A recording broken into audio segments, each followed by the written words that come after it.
Hello everyone, in this video I'm going to show you how to fix this.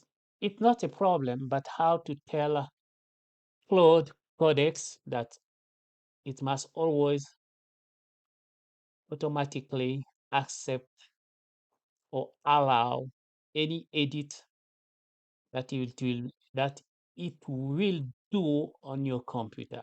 You see, like here, I'm gonna have to click allow. So what's gonna happen after a few seconds or maybe after a few minutes, it's gonna send me another allow. So if you don't want to see that, you're gonna have to click here, accept edit.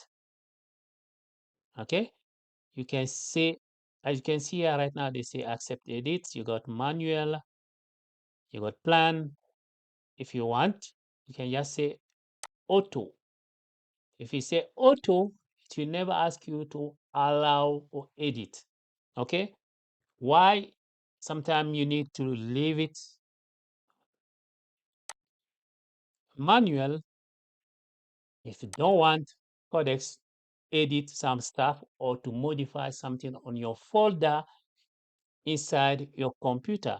So you can just say manual.